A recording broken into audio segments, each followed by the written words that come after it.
All right, I think they heard that. We were live. So, God bless you once again. Welcome to Ignite the Flame Church, guys. We've been having some technical difficulties this evening, but thank you so much. Please like, share, comment, let us know where you're watching from. Tonight we have a special treat. So at this time, I'm going to present the girls to come up here. They'll introduce themselves, and they will educate us on an amazing um, not amazing, but something powerful and something serious that I think we as a community, we as the people of God, need to be made aware of. Not just people of God, people in general, right? There's a need out there. And so tonight, the intention is to help educate each and every one of us and empower us to actually take action to make change happen. So thank you for tuning in. And with you, I have Diane and Abigail.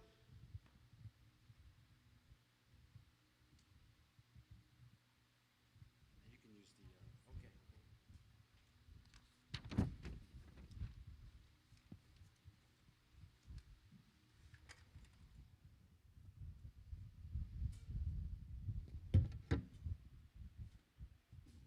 Thank you, Pastor Carlos. Thank you, Pastor Carlos, and everybody at the church tonight, and everybody that's online. Thank you, Ignite, for inviting us and allowing us to be here and share this space and talk about this really important work. My name is Diana Stradowski. I'm with Meet Me at the Well, and we do support services for survivors of trafficking. We are not alone in this work. I am here with our intern, Abigail Jones, and she is from Aurora University. We're so grateful to have her with us. And later on this evening, we will have Lauren Arnold from the Salvation Army, who is doing program management work, providing services to survivors of trafficking, and also Julie Hammersley, the founder of Ignite, uh, founder of Nightlight, and she does an amazing job with outreach and community education. So really looking forward to that. Stick around for Q&A, and let's dive in.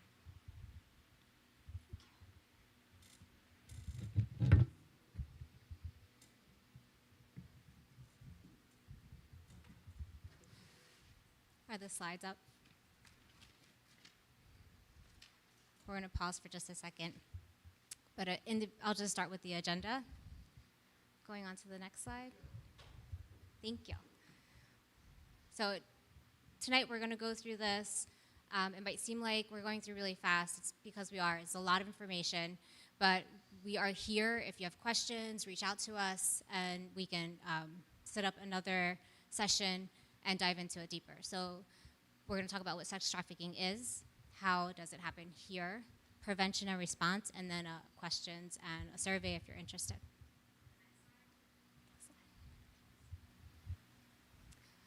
So I was drawn to Meet Me at the Well. I love the name.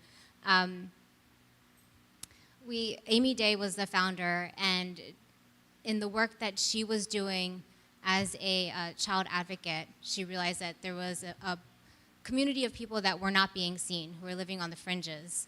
And she realized that there were no services that were being provided at the time for people that were working on the street. And it broke her heart. So she just started going to the courts, started working with a treatment court for women that were thought to be in prostitution. But what we now see that there is a great intersection with women that are in prostitution and possibly being trafficked. From there, she began Meet Me at the Well. And I think what's really important about the name is that in the story, Jesus crossed social, cultural, all kinds of barriers to have a conversation with the woman at the well. And it didn't matter where she was from. He saw her for who she was, and he said that he took away all of that and said, let's name what is real. Let's speak about what is, and that's so important. And he let her do the sharing of the word of what he did. So I think that's powerful, and I feel like that's what we do with Meet Me at the Well. Like we are sharing what is. We are talking about it, even though it's hard and it's ugly. It needs to be talked about. So thank you.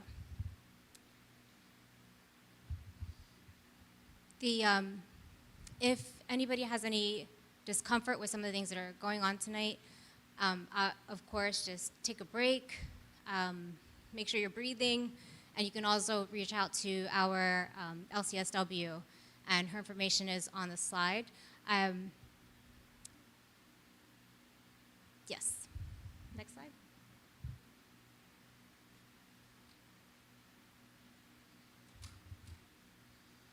Next slide. Thank you. I have like a Minnie Mouse voice, so if I am, like, if you can't hear me, just let me know. Okay, got it. Yep, what is sex trafficking? God, next slide.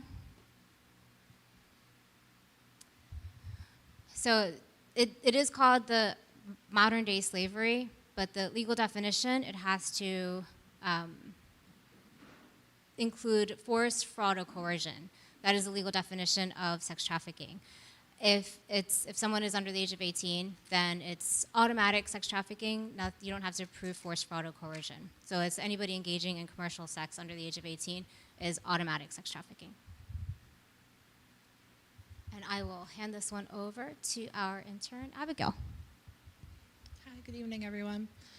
We may not recognize sex trafficking easily because, thanks to the film industry, most of us believe that if you're not kidnapped into trafficking, it's not trafficking, or that it is the extreme opposite, a glorious way to be saved. Both are dangerous myths because they tell victims of trafficking, this isn't what you went through, it's not real, and they will less likely be able to seek help. Yet these are things happening, but it's not as common as they say creating online. If you want to get more accurate understanding for trafficking, I recommend the documentaries on the right side that are based on actual events and survivor experiences. We need to listen to our survivors, not Hollywood.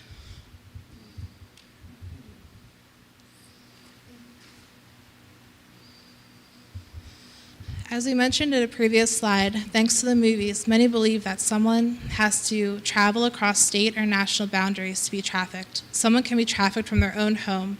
If there is force, fraud, or coercion, it is trafficking.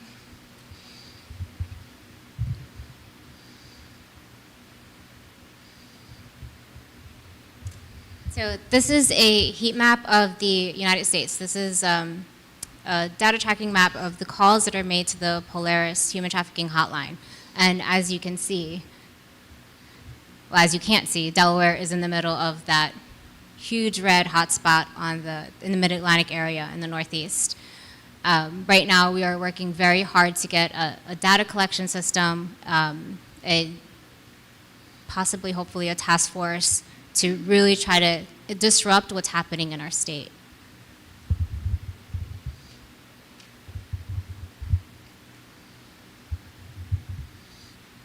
These are just a sample of places where trafficking can happen.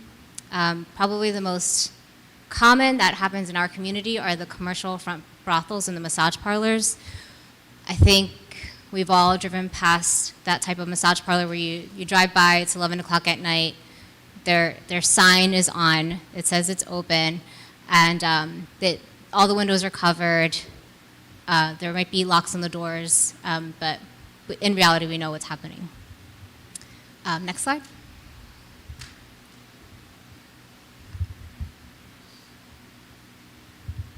So this is just a visual of what we were just talking about. The actual rate for a professional massage is starting $60 to $80 an hour. So if you see signs like this is a huge red flag. There's a lot of security cameras that are outside. In a lot of places, if someone like Abigail or I showed up to actually get a massage, they would look at us and say, we're closed, and shut the door. I've done outreach with one of my colleagues, Lauren Arnold, in New York, going through some of their red light districts. And when we walk in, they immediately don't want us there. As soon as we walk in, they're just like, what are you doing here and why? You know, it's someone is wearing a robe, and it's not a client. So it's very obvious. And doing the work to disrupt these types of trafficking rings is very difficult. It basically is organized crime. So next we have a poll. Where are potential victims most often recruited? A, adult entertainment establishments. B, kidnapping, or C, the internet. And the place where it mostly happens is online.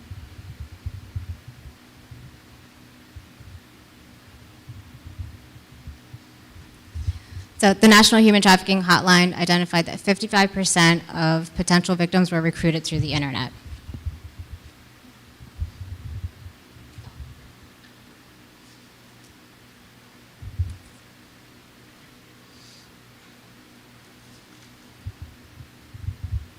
Did you want to do this one or you want me to do it? I got it. Okay. The story of human trafficking is about power, vulnerability, and profit, the perfect storm for a person in addictions. That traffickers expertly seek out vulnerable people looking for a job, a place to stay, even food, to use as vulnerability to gain control. Creating a chemical dependency in the victim places the trafficker in a position of power, thus keeping the victim engaged in sex trafficking. The opioid risk factors. Delaware is amidst an unpredictable public health crisis from the opioid epidemic. We know that substance use is one area that is considered a risk factor that can make someone more vulnerable to situations like human trafficking. Can we hold on to this slide for just a moment? So I think what's really, really important here is that we understand that we need to look at addiction differently.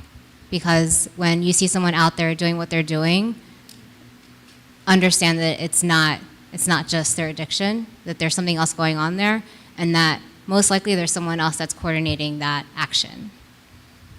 Next slide.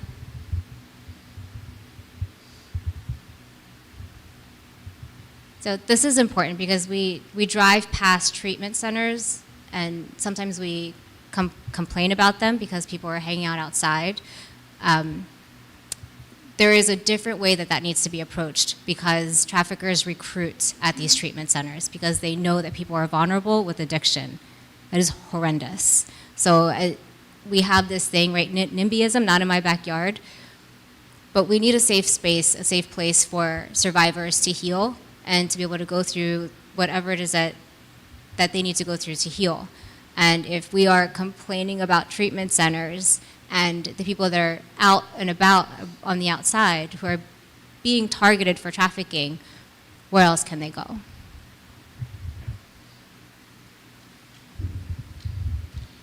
So we have another poll. Why don't they just leave? So A, traumatic attachment to trafficker. B, the cycle of affection and abuse. C, threats of violence to victim or family. And the answer is all the above. This is called trauma bonding.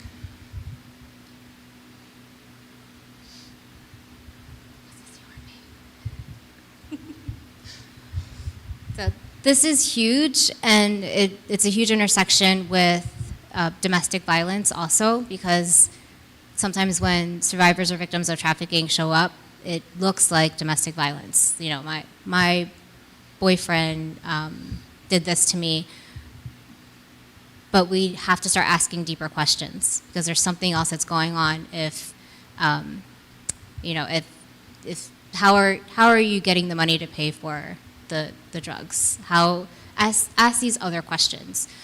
There's a whole science behind the assessments, and we need to get better at doing that. But the trauma bond is huge, and there's a cycle to this, and the traffickers know what they're doing. They give affection, and then they abuse. And then they give affection, and then they abuse. And it just ties you, and it just sucks you right in.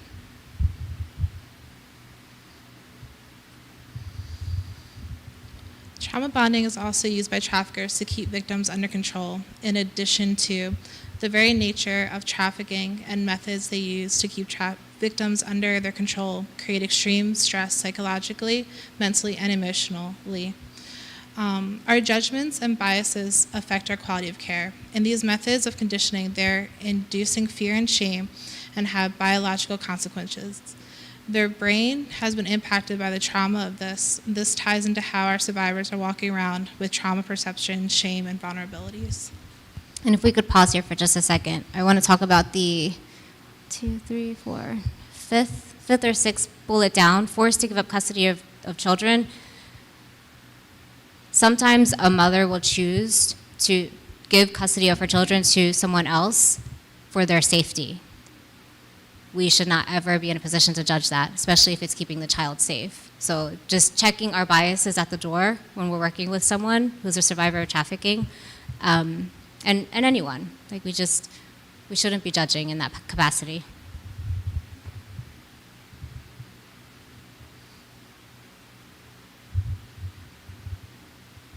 So with some of the survivors that we work with, these are just a few of the emotional red flags that you might see. Just because someone exhibits some of these behaviors doesn't mean that they're being trafficked. It's just it's part of the story. It's a question to look deeper about what's happening. Afraid to answer questions without getting permission, that's probably something that we see most often. And of course, the stress-related disorders, culture shock from being in a strange country, that happens. We've seen that a lot in the massage parlors.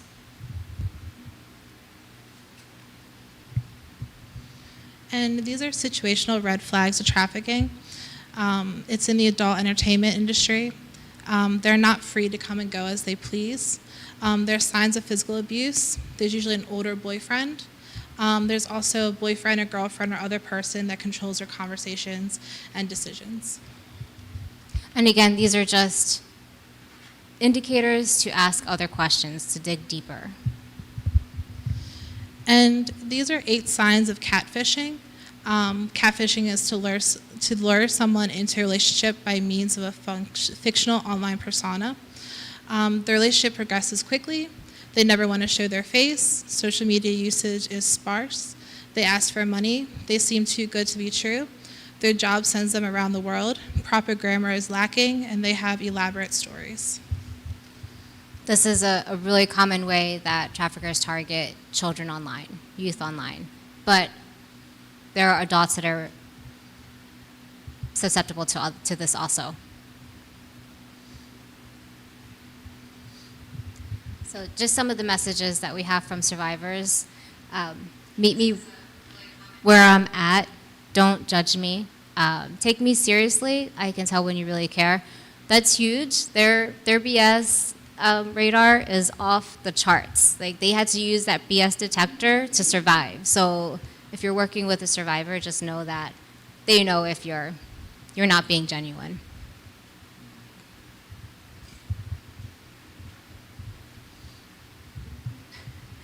I think this is an important slide to talk about just in general communities, especially with faith-based organizations, because when we jump into this, we think about rescuing and saving, and that type of language takes power away from the survivor. So we want to reframe that. We want to be supportive. We want to walk alongside them, provide opportunities, give them choices, but we want to check the savior complex at the door, because when you do that, it's ego and the power lies with the rescuer. You want to just focus on support instead of the term of rescue or save.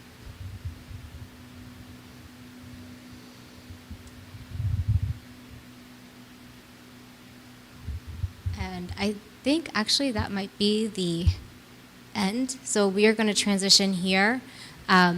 But if I can lead everybody through a breathing exercise. That was a lot, so if you need to take a minute, there's a really great exercise. It's 3 breaths, but you do it at a 4 count. So you're inhaling to a count of 4, and then you pause, and then you exhale to a count of 4. And you can do this with your eyes closed or open, but you want to do it 3 times. You're inhaling to a count of 4. Hold or pause, exhale to a count of 4, pause, and then one more time, inhale to a count of 4, pause, and then on your exhale, just breathe out of your mouth, just release all of that, and feel relief. So we're going to just pause, and we're going to transition, and we're going to introduce Lauren Arnold from the Salvation Army. Thank you, Abigail. And Julie Hammersley from Nightlight, not Ignite, even though they sound the same.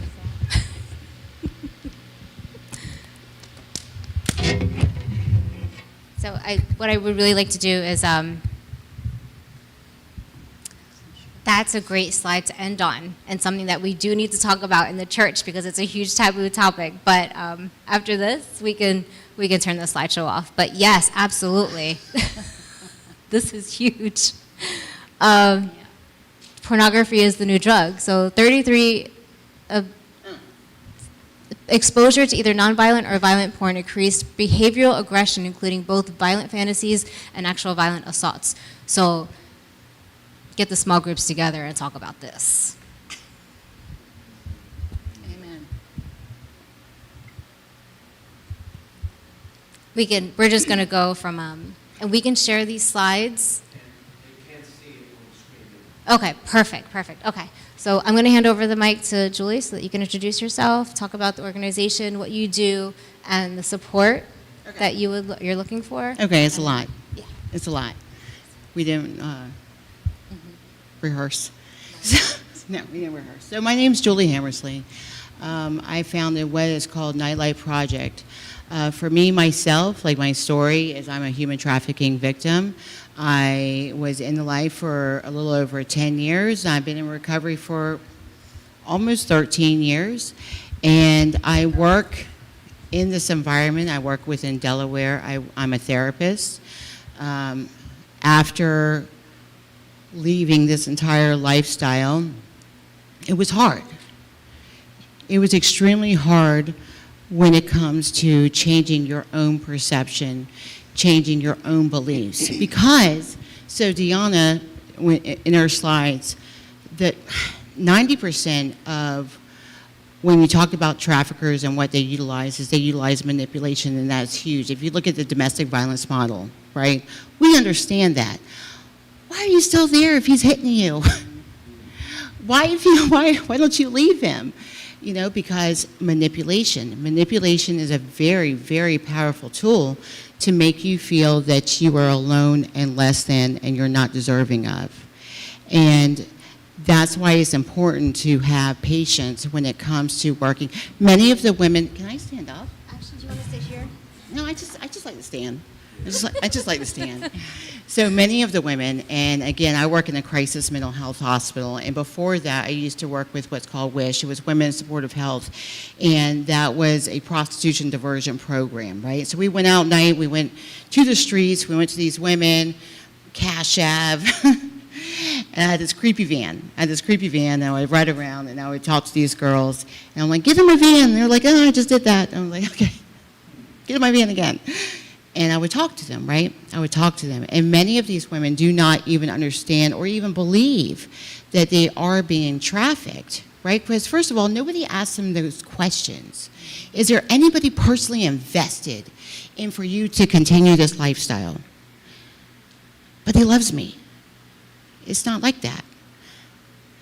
So you have to dig in deeper. You have to ask those questions. And in Delaware, we necessarily do not have those questions, those standard questions. If you're coming into like my mental health hospital and you're coming in for a detox, fine. You're a single woman, you do not have a job. How are you making your money? Who's involved in your life? How did you get there in your life? Trauma-informed care. We say it, is it necessarily practice? Is it necessarily a standard procedure? No, it's not. If it was, then we have a data collection system, basically. So when it comes to manipulation, and if you think about it, because again, there was a slide, why didn't she just leave? It's a lot harder. It's a lot harder when it comes to the change of process, right? So again, in my story, I was 18, I was young, I'm morbid, did not know anything about drugs, and I fell in love with this beautiful Italian man who like did cocaine and heroin, and he drove for an escort service. I was like, oh my God. But I had low self-esteem. And people will monopolize on low self-esteem, right? It's very easy. It's very easy to do that, right? I don't feel love, I crave love. Let me give you that love. And very quickly, I didn't have a bad upbringing. I didn't have a bad background. You know, I had a loving family, loving parents, everything like that. I just did not like myself. I was young and fat. And for me, that person who loved me, who I thought was beautiful, I did anything for that person. And he knew that. It's not like, okay, because I was an A student, I was in color guard, twirl the flags. And then next thing you know, I'm working for escort service, and none of my friends could even understand this. I could not even understand that. I could not even tell you the first few times of what it took to tell myself, I'm doing this because I love him. I'm doing this because I don't want to lose him, right? And then next thing you know, as a manipulator, what am I going to do? When it comes to domestic violence, everybody who has had someone who you loved in a position of a domestic violence, what does that person do? They distance yourself from family. All of a sudden, you were my best friend, you were my sister. Next thing you know, I don't even talk to you. So you distance themselves. There's purposeful action. When we talk about purposeful action, intention, it goes both ways. Just when it comes to like treating somebody, it's definitely the same way in far as like getting someone and trapping someone, manipulation. It's purposeful, intentional action. Let me isolate you from your supports. Let me make you believe that I am and everything for you to make it harder. Let me make you believe that you owe me, you love me, and you, frankly, would be nothing without me, because that is the best way to keep someone and reuse someone and make money. If they believe it, then they won't leave, right? So when you come across somebody, when it comes into like, again, crisis mental health hospital, what are you talking about? I love this person. This person doesn't use me, because if he uses me, then this is all for nothing. So they choose not to believe that. They choose not to recognize this. It is hard to believe that somebody would go so in depth to manipulate me in such a way that I would leave my family and my children. I would give up my children for adoption for this person. I cannot and will not accept this. So I did not even recognize myself as a human trafficking victim until I met Deanna. I was like, what are you? I wasn't kidnapped. What are you talking about, Deanna? I wasn't kidnapped. I chose it. I chose it because I loved the person. And she was like, no. She was like, no, when it comes to human trafficking, is there anybody who is purposeful, intentional when it comes to keeping you in that lifestyle? I was like, well, sometimes. Could you leave? Well, no, I couldn't leave. Well, why couldn't you leave? What do you mean?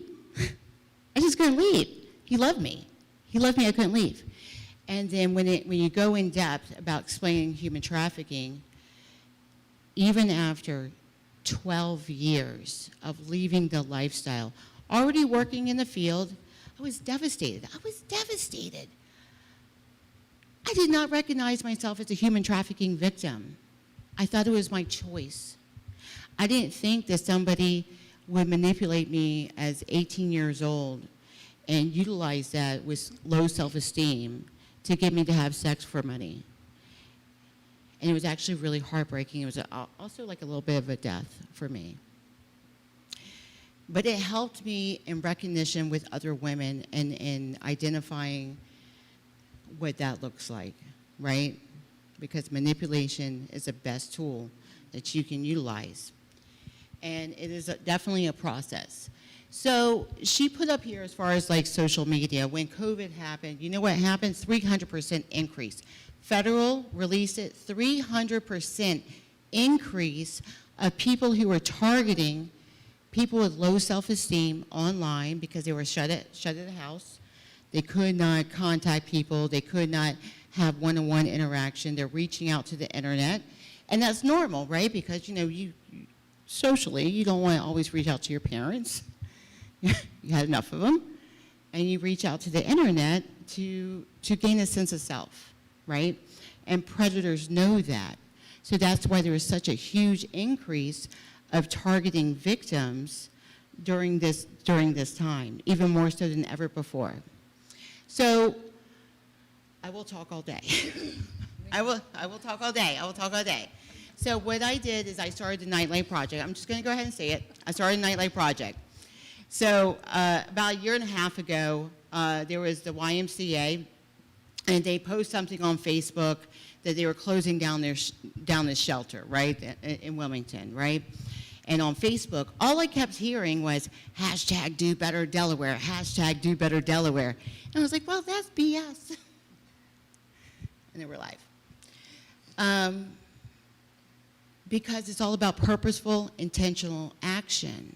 So I went online, I went on Facebook, and I was like, who's interested in doing a statewide initiative, reaching out to all the girls in the entire state in one night and doing street outreach? And what happened is I had an overwhelming response. I had over 600 people within a day.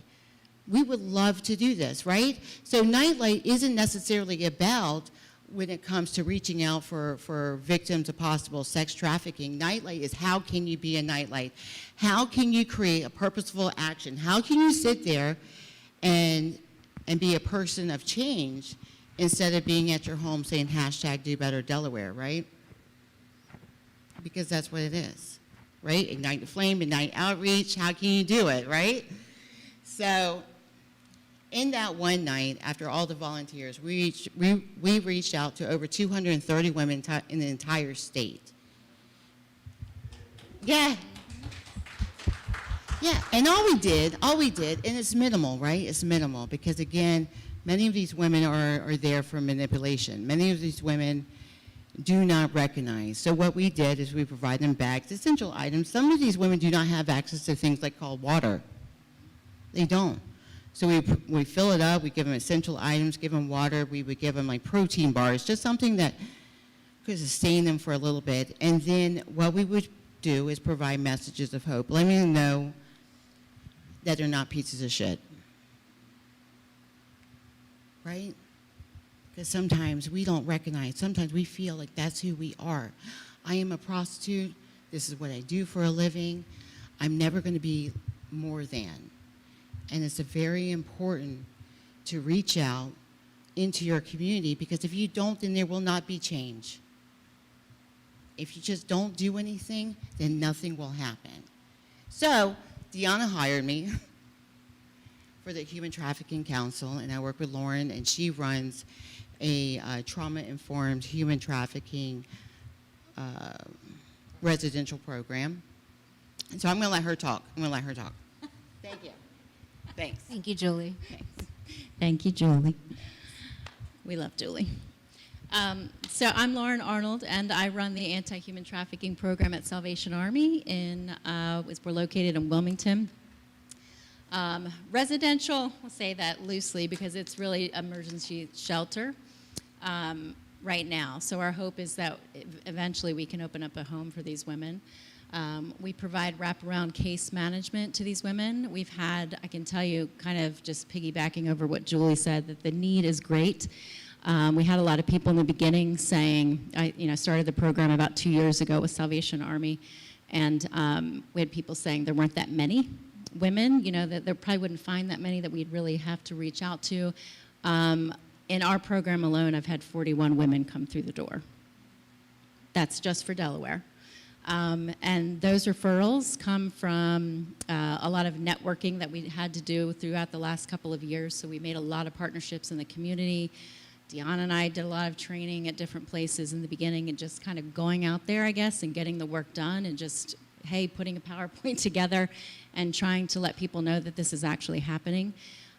Showing people about the red flags and the signs and what to look for and what questions to ask and trying to go that extra mile to understand where that woman's coming from, whether that's in a residential facility or a mental health facility. A lot of the youth programs have a lot of trafficking going on. Sometimes we'll have police, law enforcement, victim services, all those kinds of different people can make a referral to our program.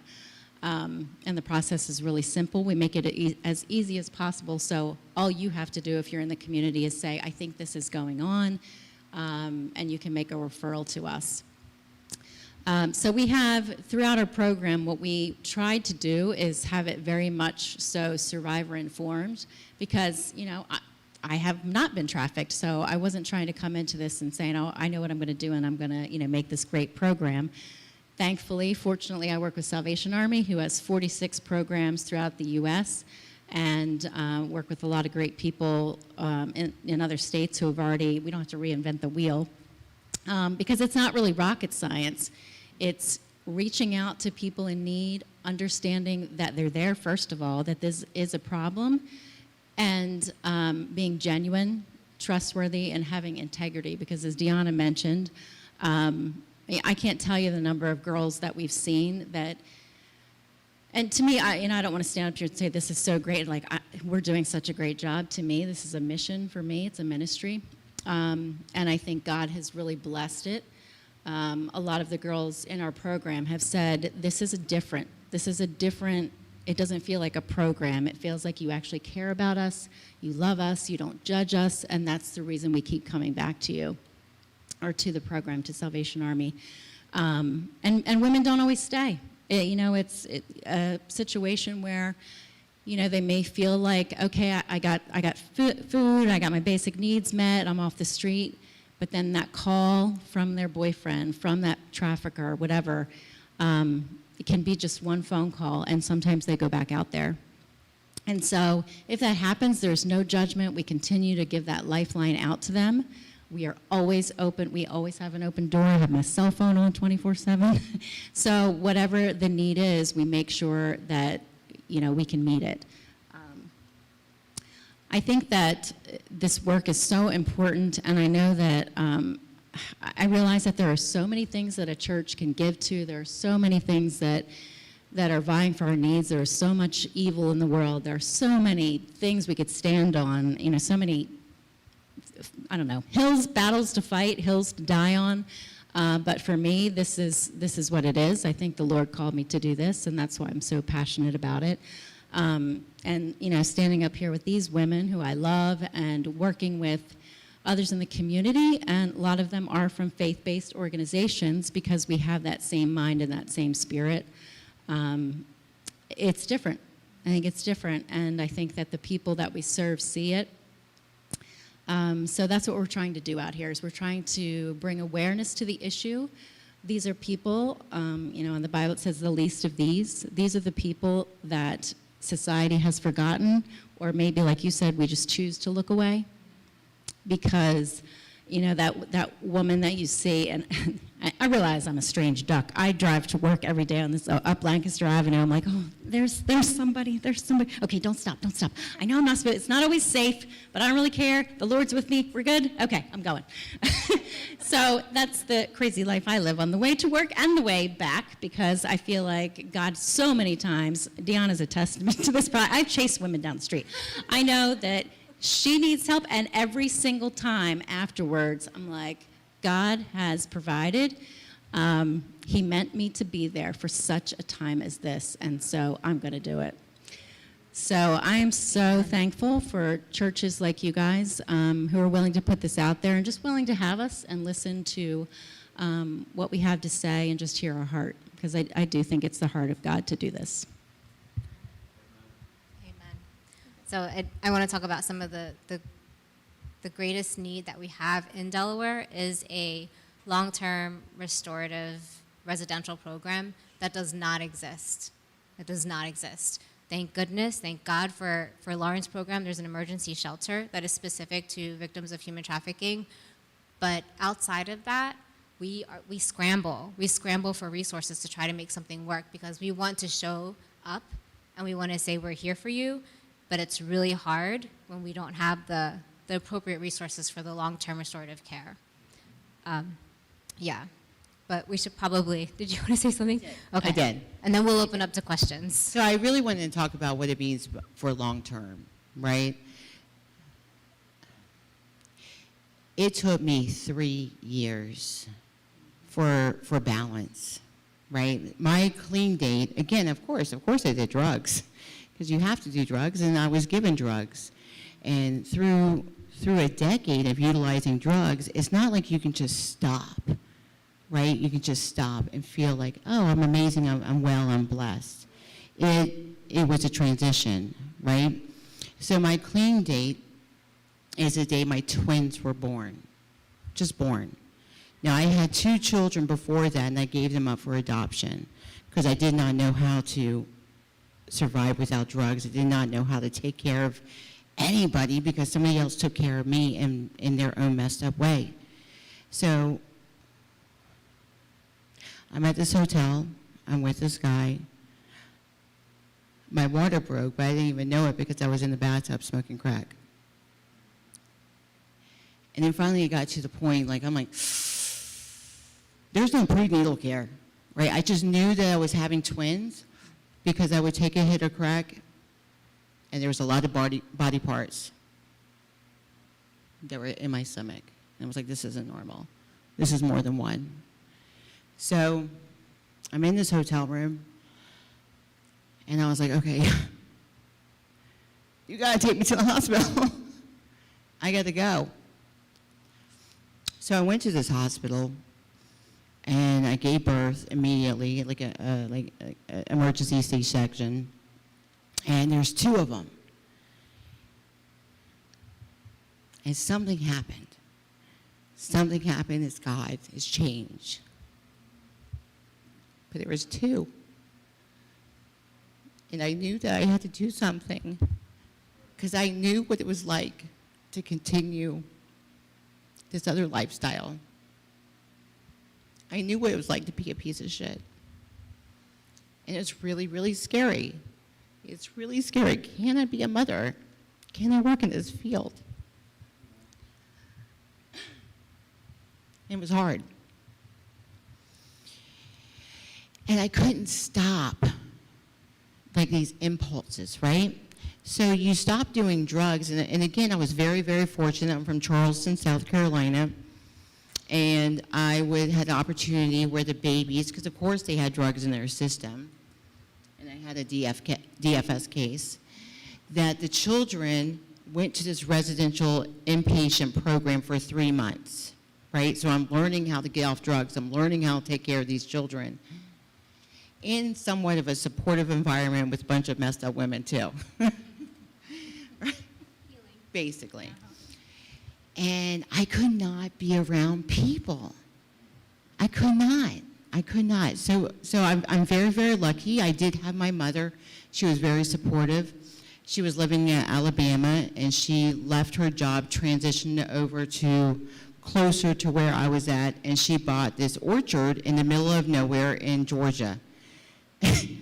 Listen, so Monday through Friday, she would go, because she flew. She would go and she would do her job, and she would leave me at this 100-year-old house and with these babies. And she would come on the weekends and give me food and stuff like that.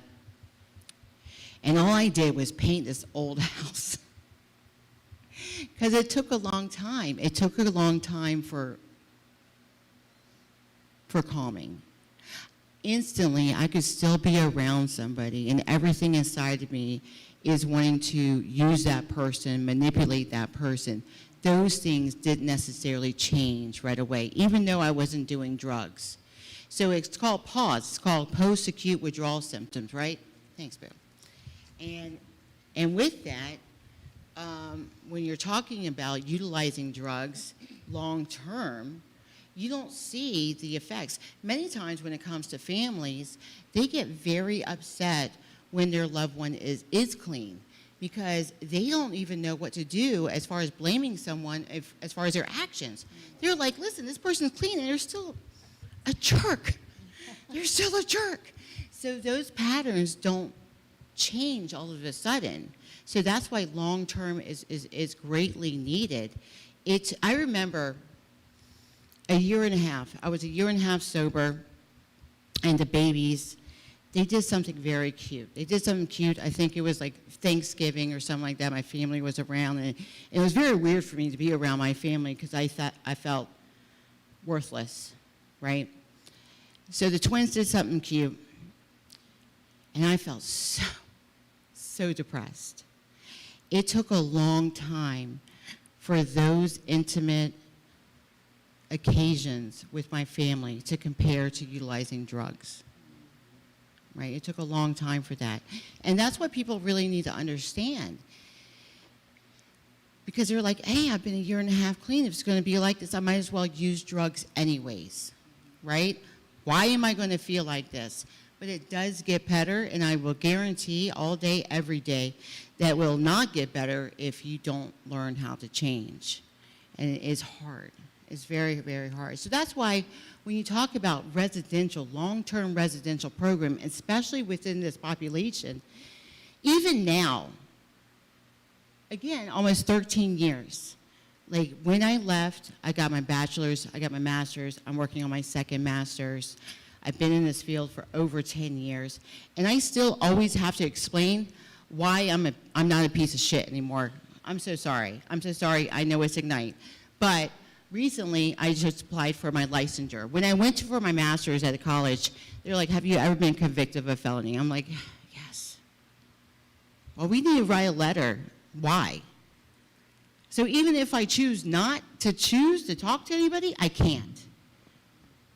I applied for my licensure for social work, and I have to write a letter. I apply. Anytime I apply, I always have to write this. I can't even run from it. Even when I date people, I'm like, you're going to Google me. And it's hard and it's difficult, and it really messes me up because it's just, when I think about it, and when it comes to like even leaving this life, even after like over almost 13 years, like I still have to explain it. Even if I don't want to, I have to. So long-term residential is essential. When I talk about long-term, I'm not talking about 30 days. I'm talking about at least 6 months to a year. 6 months to a year. That's what. 2 years. All right, 2 years. Yeah, I don't think I'll get funding for 2 years, but 6 months to a year. It's not going to happen. But it's essential because I do recognize what these women face, and I can even still see to this day, like the mental transition from 1 year to 2 years to 5 years of growth from that. Okay, thank you. Should we see if there's any questions? Do we want, Abigail, do you want, I'm going to hand this to you.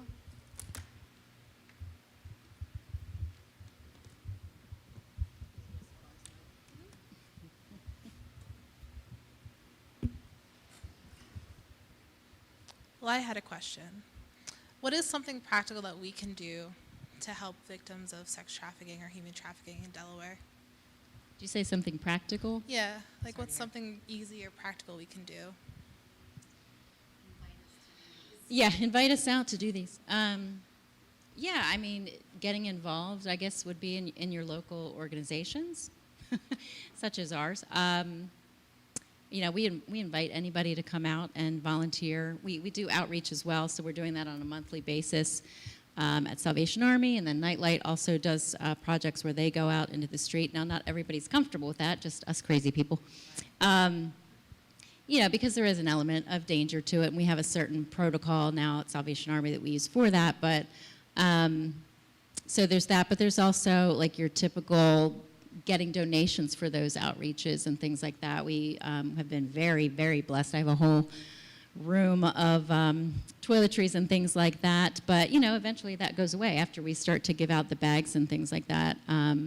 So getting involved in those awareness activities, or having, you know, creating your own sort of awareness campaigns and just having people, you know, like us or survivors come out into the life. Another thing we are looking for is just constantly churches to partner for, not necessarily funding, just for relationships for the ladies that we have there. There are plenty of women that, regardless of what people say, they come up and ask me about, you know, they know that I'm a Christian, and they'll ask me questions about that, or ask me if I have a Bible study, or do you know a good church here, or things like that. Or we're looking for people to come in and just run like an art class or something like that, or have like a a day we do a cooking class at your church or something like that. Anything that can make them feel included, because they're reaching out. Once, like Julie said, once you leave the life, you've also left all of those, quote, friendships and people behind. So a lot of our ladies struggle with just feeling very alone. So we've started to create these wellness days that we have at different churches, and I think, the ladies really enjoy it, and it's just a day to enjoy them as women. We don't talk about their trauma. We don't talk about all that kind of stuff. We do fun stuff together. And then we also engage Julie some more. She's been great to be a peer mentor for our ladies, and they love her. And it started to bring a healthier dynamic to the ladies that had previously all been in the life, but had known each other before. But now there's this camaraderie and more of a healthy outlook on life. And hey, she's doing that. She got a job. Maybe I can do that too. And they start to see some more vision for their life. So if anybody wants to get involved in anything like that, we always welcome people. Plus, I would always say that there's different levels, right? Not everybody is comfortable, like, oh, let me join this church and let's like focus on this, right? I think that one of the things that we can do is check our biases, right? It's not that these women are less than, and I always tell people, it's my famous line, if change was easy, we'd all have abs. I don't got no abs, maybe they do, but I don't. But if you look at that, right? If you look at that, if you look at other people and their differences, we're all different, but in the same, in many different ways, right? So when you see someone, we're like, I would never be that person. Something is wrong with you. That would never happen to me or my family because we are better than that. We don't all have abs. Right? And I think it's very important to understand to check your biases, right? Because very quickly, again, I had a great upbringing. My family had money. We had a maid, okay? And I did not like myself. I just did not like who I was. And people played on that, right? So when you see somebody, so on different levels, maybe you are at Wawa, maybe you do keep a bag filled with stuff, maybe you do keep a letter. Maybe you just hey, what's your name? That is something that you could do, right? Just letting them feel like a human being again. It doesn't always have to mean, let's raise all this funding for this 2-year program. That will not happen. But it could mean, what can you do as intentional and purposeful action for that day, for that moment, for someone who may not like themselves? Maybe it is buying a bag of chips and water. So you're just trying to get funding for this. Are you trying to do a nonprofit and be self-funded, or are you trying to get funding from the state too? Well, we got 3 programs up here. So I'm seeing, well, the Salvation Army is already established. Do I need this? Salvation Army is already established. You're speaking to me. No, I'm not. I would love it. I would love it. Listen, I have 2 jobs. I have 2 jobs in school full-time, and I have twins. I know my boundaries. Deanna here, meet me at the well. Yes. I love her. She's my girl. She's going to get the funding. I'll be there. I'll be there. The question would be for you then. Okay. So you're looking to get funding.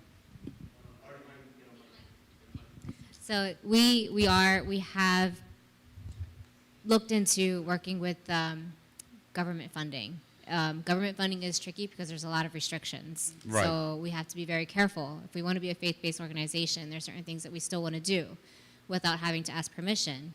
So we want to make sure that not all of the funding is coming from government level, state agencies, federal. We need the community donations so that we can still do those things without the restrictions. We can still have Bible study. We can still provide these other options that might not necessarily be approved under a state program.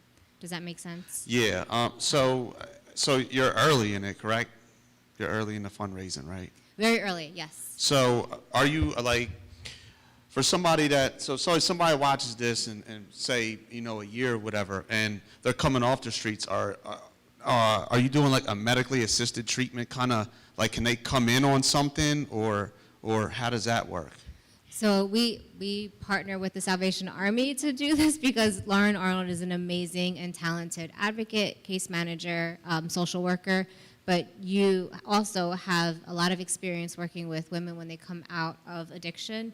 We have to work very, very closely with treatment providers, which is why we would love to do our own residential program so that we can do the treatment in-house, because right now there are so many challenges by doing the outpatient. But I'll let you talk about that because it's... Yeah, but listen, so I used to work at Brandywine Counseling for 6 years. Don't drop things. I didn't drop anything. But with medication-assisted treatment. And medication-assisted treatment is very, very much needed, and it's not going to necessarily be a seclusionary process because some people do need it. Some people do need it. I can talk all day. So, however, the most anti-human trafficking homes do not deal with medication assistance because it's hard. It's very difficult, you know, when somebody is on that and at that level.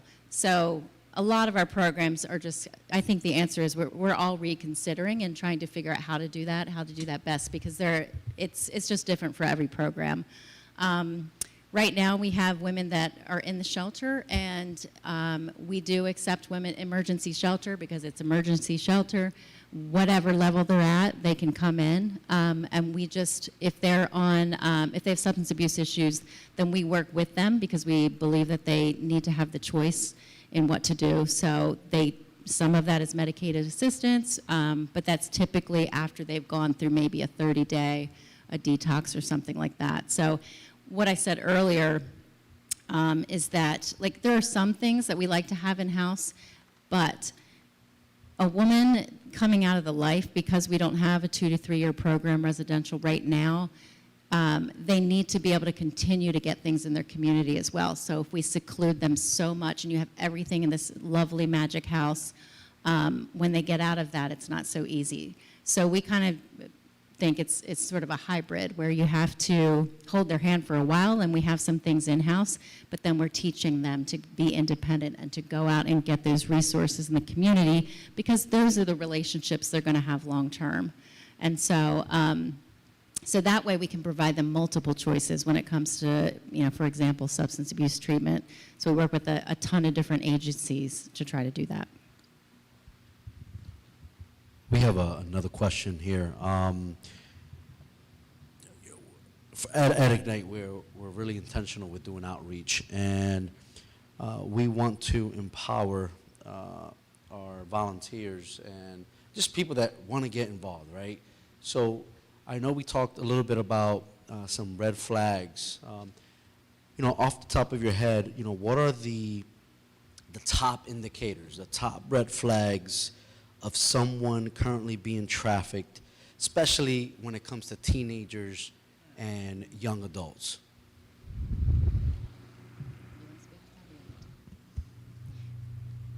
So teenagers is hard, right? Because when you look at teenagers, you're going to look at change of behavior, right? And that could be when it comes to a potential outreach for someone being human trafficking, or it could be hormones. It could. So at our hospital, we've never seen such an increase of children who are suicidal, committed suicide, or, well, not completion, with attempt due to isolation, right? So when you think of like a teenager and what you can do as a parent and how you can utilize prevention, is understand that your child could be manipulated even inside their own home, right? As long as there's a computer, there's their cell phone, there's Snapchat, there's, you know, TikTok. That when they're sitting there in the living room with you right there, someone's text messaging them, Where are you? Go ahead, leave a room. So there's certain things that me and Deanna, we've worked with, trying to like help the community when it comes to prevention and what you can do as a parent for those adolescents. Like, first of all, number one thing is have that computer located in a common area, whether or not it's like your living room, so that it's not in their room. So if you think about a manipulator, again, we can always wrap our mind around domestic violence, and what do? They're going to sit there and tell that child, remove yourself mentally from that family unit. They're going to start to lie to them. Some of the things that they might do, or you can recognize, is that all of a sudden, like, this child might have additional money and you don't even understand why. They could be having packages sent to them. It's hard because many of the parents, they don't have time to monitor, right? Or they're not used to it. And it's, everything's fine. But it does take intentional action to be more involved in that adolescent's life, monitoring what is on their Snapchat, what kind of messages that they're seeing, and really talking to them about human trafficking and manipulation, because they don't understand that. Like, listen, if this person is telling you something, then they don't have your best interest at heart. Someone who loves you is going to want you to have a good relationship with your family and be a part of that instead of seclusionary. They're going to want that. But many adolescents, first of all, you're my mother, and you don't know anything you're talking about. That's right. Nothing. In fact, I hate you because you're my mother. There's that time. So again, I think that one thing that you could do when it comes to adolescents is just be more aware of their actions, who they're talking to, because again, they could be outreached right at the dinner table. And that goes for boys, by the way, too. Listen, I have all boys, and they're like, Mom, I know I'm not going to be trafficked, because, I have to educate them every day. But, I used to work for Child Protective Services, and I've had cases. I had trafficking cases there.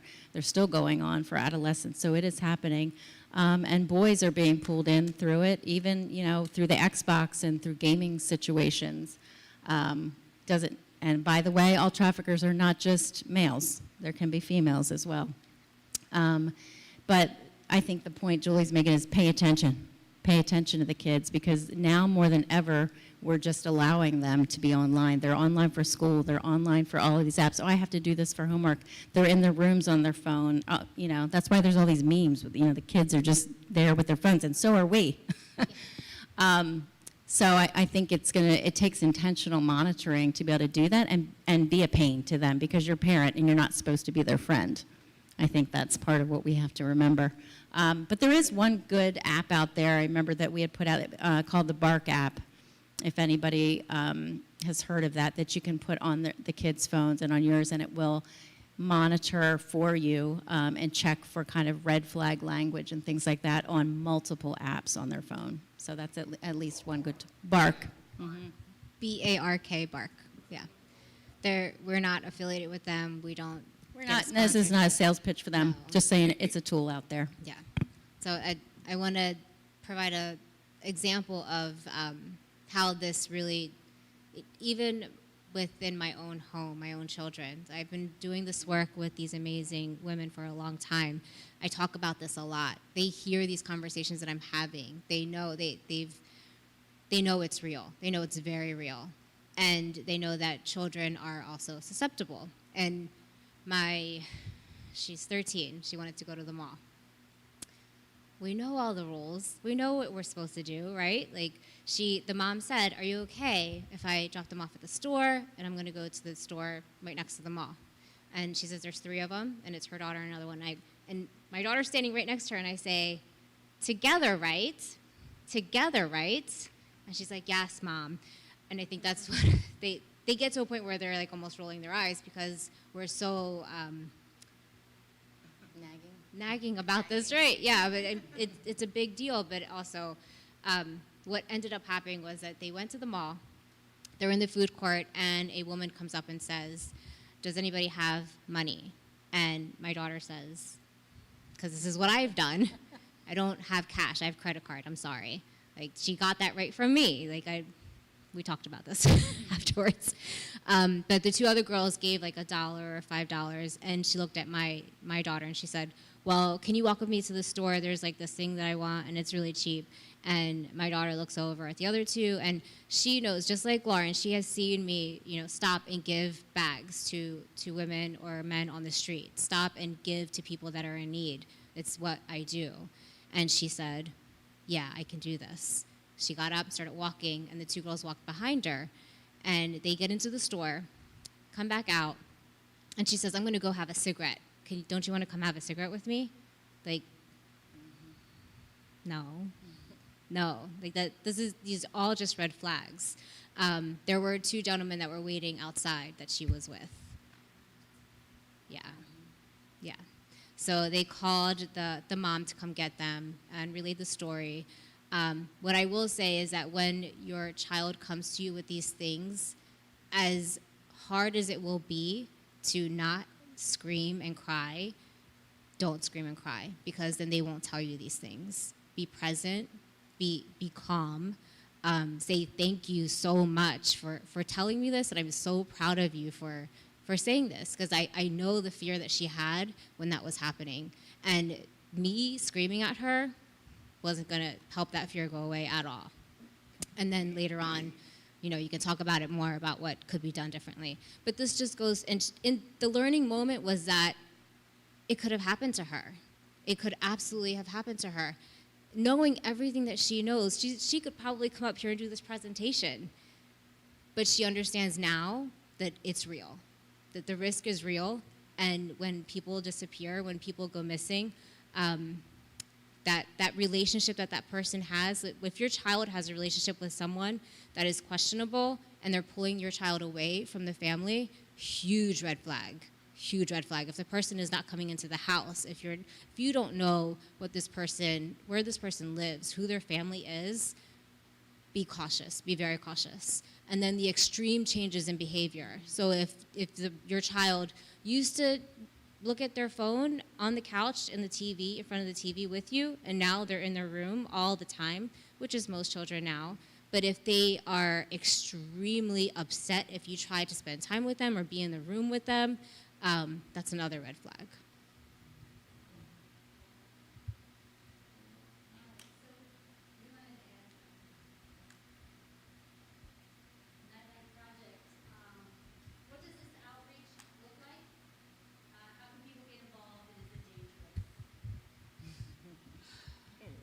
Okay, it is dangerous. Her It is version's dangerous. Okay, it is. So, Nightlight Project, July 23rd? July 23rd? Is it Saturday? July 23rd. So I only do quarterly, right? I do quarterly outreach, but then when I do it statewide. So what I try to do, because I've run a prostitution diversion program where we did outreach consistently. So I do have a lot of friends who are very comfortable with it. But again, let's just say you, right? Let's just say you. You're like, I want to go outreach. Okay, well, I'm not going to let you go out by yourself. Right? You've never done it. You don't know. It's a different language, right? But I'm going to partner you with somebody who's comfortable, who maybe like knows the environment, knows the situation, because it's a different look, right? It's a different look. It's a different talk. It's a different swag, right? I'm going to dress different. I'm going to look different. I'm going to talk different. Yeah, it would not be screened. It is. Yeah. Her outreach is different than mine, right? I have gone into pimp houses, and I more or less try to make friends with the guys to make them feel comfortable. I've gone to the strip clubs, and everyone's naked. I'm like, it was awkward for some people. It was awkward for some people. But what I would try to do is someone who is interested in outreach, I want to teach you what that looks like. I want to teach you, and I might even go with you to learn how to kind of talk to people on their level, because we get kind of scared about that. We get kind of scared that if they're not like us, then they're different from us, and we're not going to talk to them. So I try to teach you to get used to that, right? Again, for the outreach initiative, I will partner you with somebody who's used to that. So I'm not just going to give like someone who's never done it before, because it definitely can be dangerous. Last outreach, I was in Dover, and I put a whole post because I was crying. There was this adolescent. She was not 18. She was maybe 16 years old, this little girl, and she was in the hood. And me and this other person, she's a social worker, she was like, oh, let's stop. I'm like, all right, let's stop. So we go and we talk to her, and she's like, listen, you got to get out of here. You have got to leave. You cannot talk to me here. I'm like, all right, no problem, no problem. I'm going to do that, because like across the street, there's a bunch of guys who's watching her. And this girl is dirty. She's not even 16.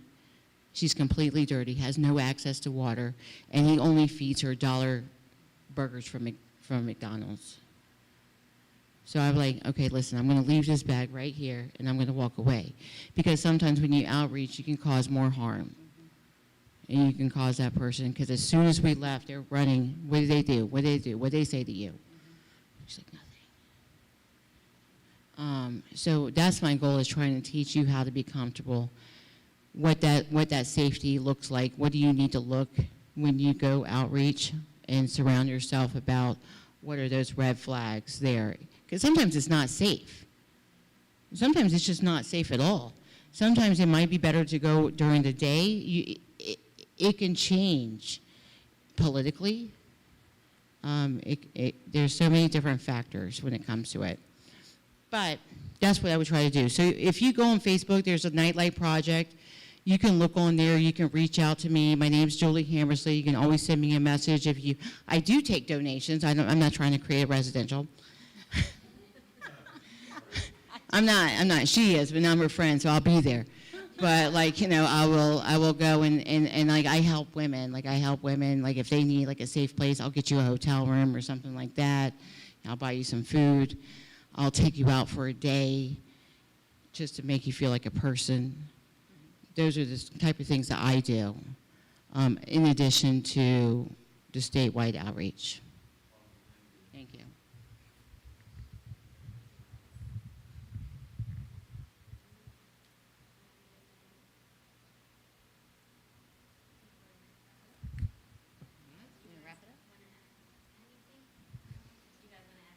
No, take the mic away from me. I will keep talking. We just want to say thank you. Thank you Thank you so very much for much. this. This has been amazing, and this is hard to talk about. So thank you for welcoming us here and providing this platform so that we can talk about this amazing work. And we're excited to partner with you and ignite the flame to get this going. Thank you. I want to thank you guys, though, because your hard work and your dedication, you guys are actually making a difference. And I just want to say that I was blessed to be able to do the Nightlife Project.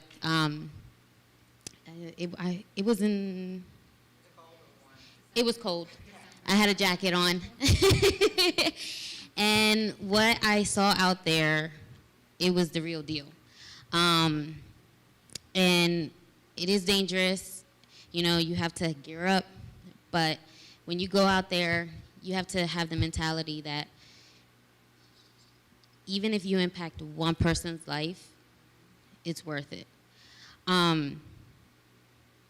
Sometimes they are looking for a way out. I will never forget this young lady that we came across, and that image just stayed in my mind. I came home to my husband, and I was crying, and she looked scared. And they have nowhere to turn to. So, and I was fortunate enough too and blessed to pray around the Salvation Army, and I got to meet Lauren. Yep. Lauren. I had to double think, sorry. So I'm really, really excited to continue this journey with you guys, because I don't know, maybe about a year ago when we started Ignite This Flame 3 years ago. A year and a half ago, God put this in my heart. Human trafficking, I didn't know why. I just woke up one day and I was like, we need to talk about this. We need to be bold. We need to bring this. I don't care what we have to do. There's not enough churches talking about it. And there's plenty of churches that could get together and do this and be the army of God so that we can do something about it. I talked to my husband about it. My husband was like, put a slide together. One day, right, Carlos? One day. I put a slide together, statistics and everything. He's like, all right, you're going to present it. I said, me? I was like, no, I'm not a talker, and I'm up here now. But, and it was just, I just felt like it needed to, happen. And ever since then, I'm like, what can we do? What can we do? What can we do? And so for you guys, the viewers that are online, please contact us. We will give, if anybody is interested in more information, please do not hesitate to call us, text us, I don't care, reach out, email. If you guys want to partner up, outreach, let me know. We will put the resources out there for you guys, and we will link their information as well. And we will keep you guys posted with anything else. So thank you. Thank you. I appreciate you guys. Thank you. We're breaking rules. Yeah, we're breaking rules, you guys.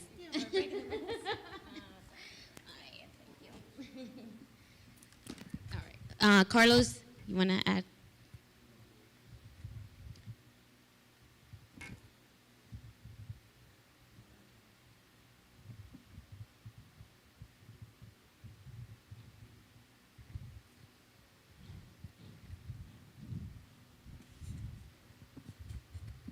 All right, well, we really appreciate you guys coming out.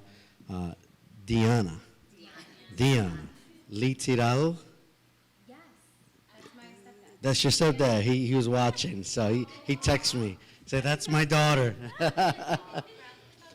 Lee, he's all the way down. Where's he at in Delaware? All the way down there, right? Down by the beach. Brother, we love you. For all those that watch live, thank you so much. If you have any other questions, send them on in, right? The whole objective today was to make you aware of what's out there.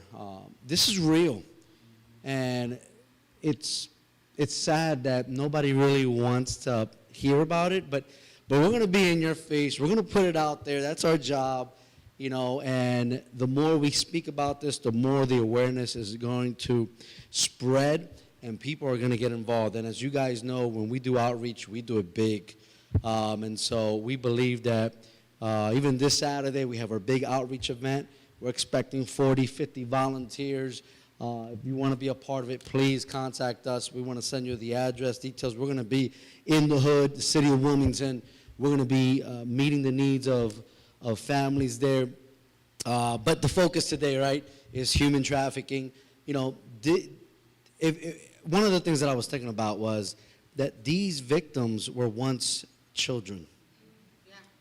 And as a parent, as a father, as a mother, when you begin to position yourself and you take a look at that from a father or a mother's perspective, it has to hit your heart. You have to feel this, and I want you to feel it. I want you to feel this. This is real. At one point, they were innocent. At one point, they were playing around, and now the enemy's playing with them. At one point, they were playing with their toys, playing with their dolls, and now the enemy's using them as a toy, using them as a doll. It's a lie of the enemy. This is not just an issue. This is a real pandemic, and it's a spiritual issue. And as the church of God, because there's only one church, there's only one God, We have to rise up. I don't care what denominations you're from, what background you're from. This is at the heart of God, that we would take a stand, that we will stand on our faith, that we will stand on the righteousness of God. The Bible says, seek ye first the kingdom of heaven and his righteousness. In other words, what's right in the eyes of God. And this ain't right. And we want to pray. And not just pray, but we want to take action. And we want to pray over Julie, right? Yeah. Julie and Lauren and Deanna. We want to pray over their individual ministries, right? Because we always say, you know, we're considered a nonprofit, but we're not really a nonprofit. We're ministry. Each and every one of you is a ministry. This is God's work here on earth. It's much more than just something that's organized and that's on paper. This is God using these women to position volunteers and people to help, to restore, to save that which was lost. And so to close this session out, we want to pray together. We want to just declare a mighty move of God. And for those that are watching, we want you to pray with us. We want you to pray over the initiatives and the projects that are coming up. You know, July 23rd, around there, that Saturday in July, the Nightlight Project. We're going to, Nightlight, okay, I said it right, good. The Nightlight Project, we are going to pray that God would use these women, protect them and guard them, and just that God would show up and do something amazing. Amen. So I'm going to stop there. We're going to pray. We're going to close it out. Heavenly Father, we thank you for allowing us to be here together in this setting. This is your will, God. You have ordained this moment to happen even before the foundation of the earth. We thank you, Lord, for depositing and stirring up the gifts inside of each and every one of these women, Lord. Oh, we thank you for the cause. We thank you for their passion. We thank you, Lord, for what they believe in, and we thank you for the action that they take. It's not just words, it's actions. And we pray a divine provision over their life, the resources that they need, my God, that you would provide them, the connections, the networking that they need, Lord, to just blow this off to a whole nother level. My goodness, I just pray and we just declare and we believe that souls be touched, that hearts be transformed. Oh, God, that you would do something mighty and something amazing, that we would be left amazed. That when we look back, we'll say, wow, we never imagined it to be so big and so impactful. Father, we just pray and we put this all in your hands, declaring and believing that something mighty is about to happen. We thank you, Lord. We pray this in Jesus' name. Amen. God bless you, family. Thank you for watching.